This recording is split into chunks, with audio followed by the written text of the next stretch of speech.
Hello, everyone, and welcome back. In the last episode, we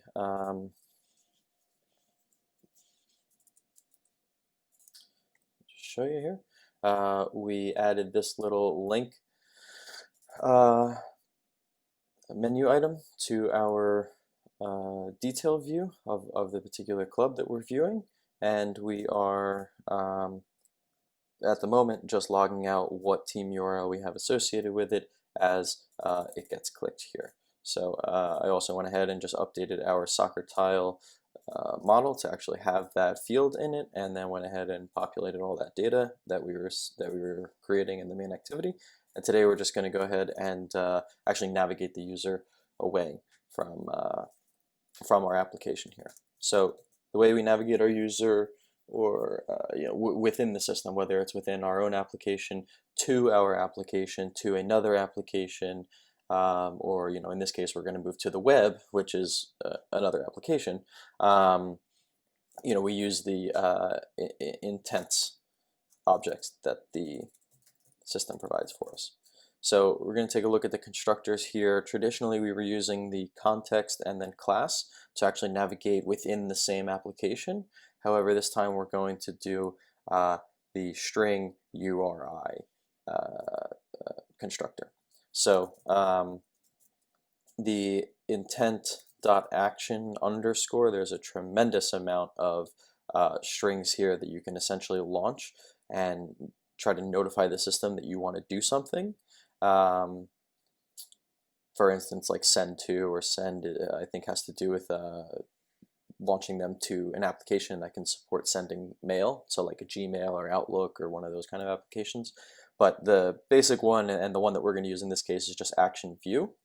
And then we are going to use another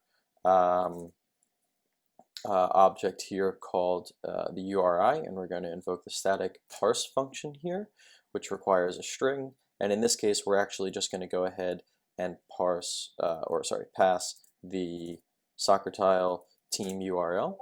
And so this URI.parse will actually encapsulate our team URL that had, it's gone, but the www, the regular link.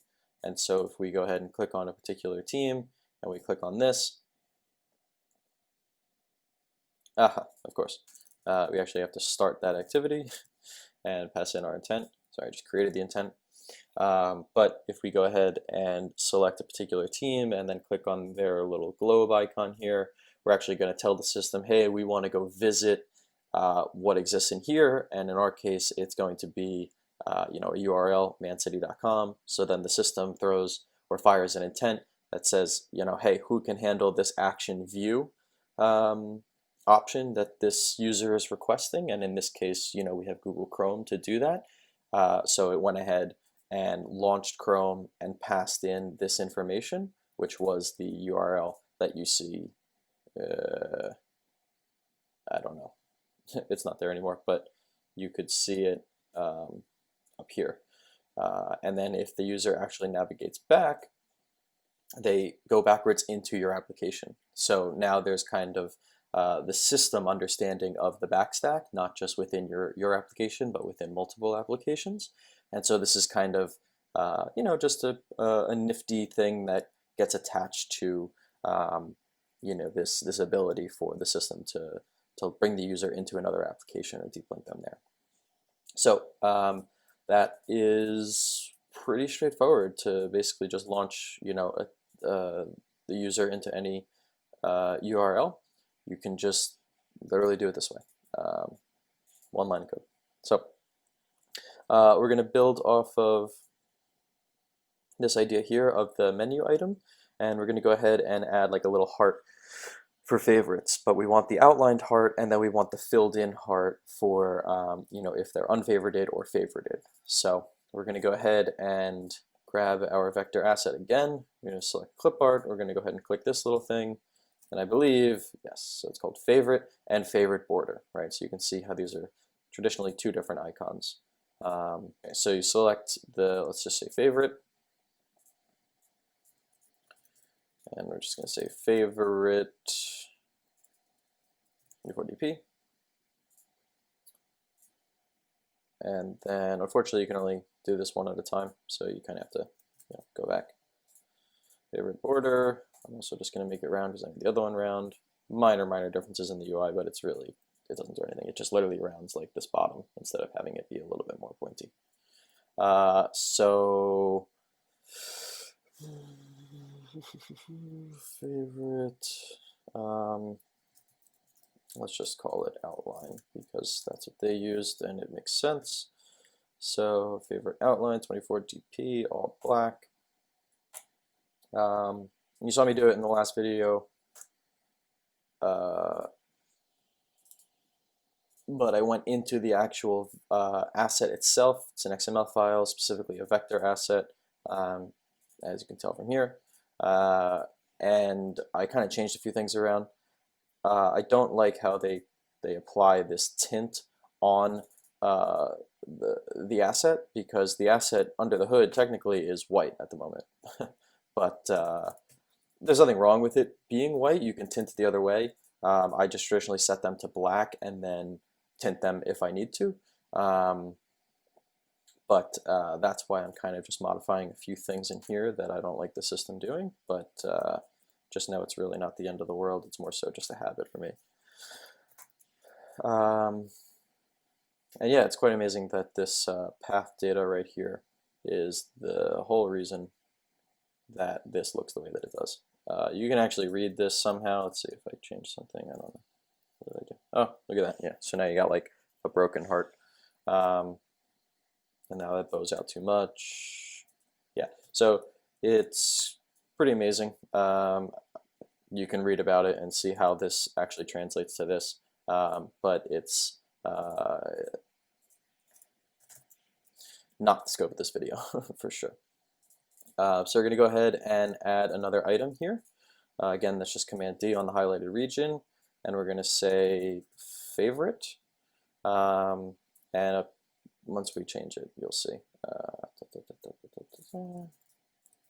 Change the title, and then we'll just say favorite outline. So now you can see here how this order and category will work. We actually want to kind of keep this one to the right, and we're basically going to switch these places. So if we change this to be, sorry, that's not right. If we change this one, the link, to be 2, the order here goes, like the highest order, the first in category will be either at the top of the drop-down menu or on the leftmost region in the toolbar, and then everything else will follow it from there. So I guess we could reorder this because now the code lines up with what the layout is. So that's cool. And then again, we did this in the last video, but we're just going to go ahead and add another, capturing the on-click for the favorite item. And we're going to do a few things here. So we're actually going to start by adding a Boolean onto the soccer tile itself, is favorite, and we will default that to false. And by defaulting that to false, we don't need to update any of our code here. It will just, it will already, default to false, and therefore it won't be drawn, filled in. But we do need to do something to actually kind of click this or handle the on-click here. So we have our soccer tile. Okay, so like let's say is currently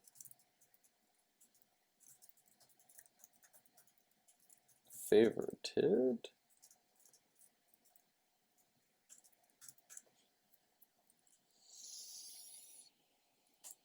So we're going to go ahead and get our a current understanding of if this thing is favorited or not, and if it is favorited, that means they're clicking it, so they're basically favoriting the team. So we're going to go ahead and draw the icon as if it was just the outline instead.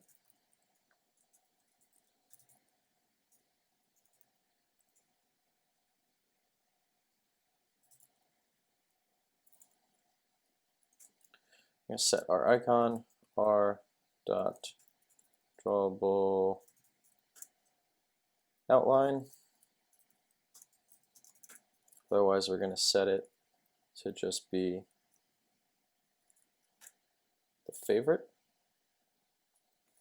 And then we're actually going to go ahead and say soccer tile dot is favorite equals not is currently favored.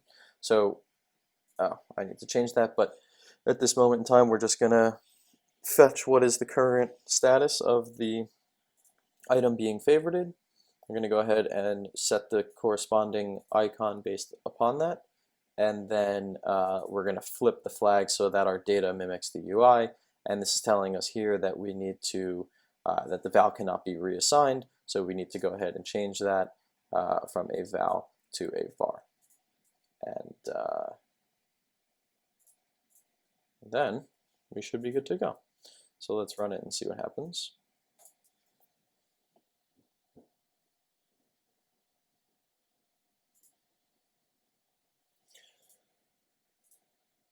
So here you can actually see it kind of oscillating between being favorited and unfavorited. And so like, let's leave it favorited, and we can leave and go view another team. And that team's not favorited, but if we return here, this is also not favorited again. So it's actually kind of losing the state once we leave this screen.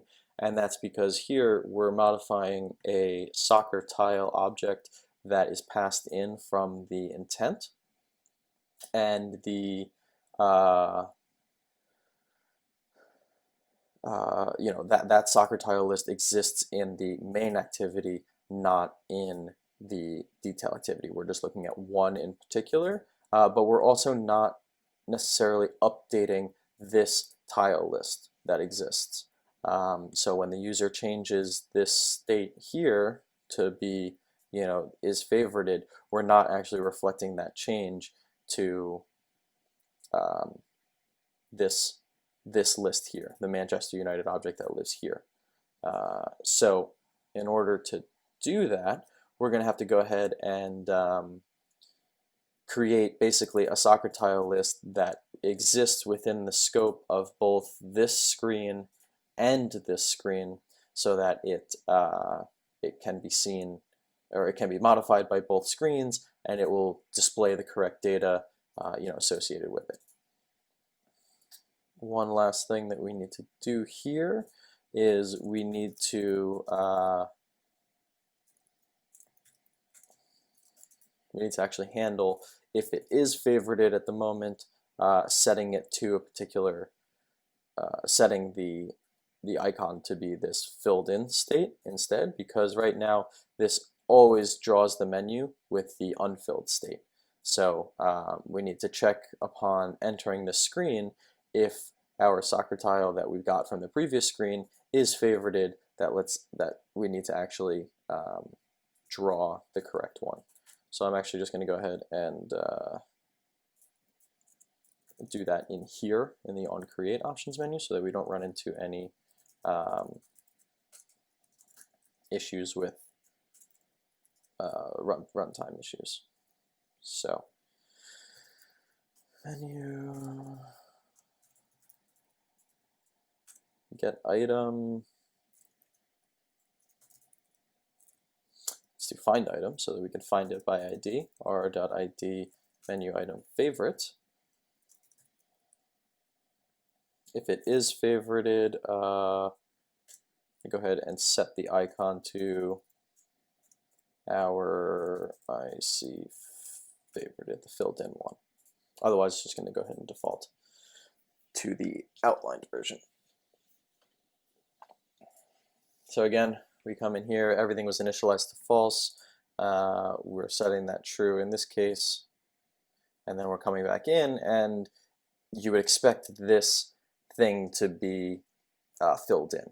But the sad truth is that it's actually not, and that's because we're modifying an object that basically gets destroyed, and the action of modifying this screen does not get propagated to the data that is fueling this screen. And so we need to actually create something that we need to move the scope of this list here to be some global level that the activity will understand, or that this activity will have access to, and that this activity will also have access to. So in the next episode, we're going to talk about a few different ways to do that, and I don't know, I'll pick one of them to one route to go, and we'll go ahead and implement it that way. But there are a few ways to do this, and then this will actually start to lead ourselves into the discussion of fragments. And at that point, we will come up with probably the optimal solution for this issue that we're facing here. So stay tuned. In the next episode, we will go ahead and dive into all of that. But hopefully this is making sense to you so far. If not, please drop a comment, let me know, dislike the video, etc. And I will catch you in the next one.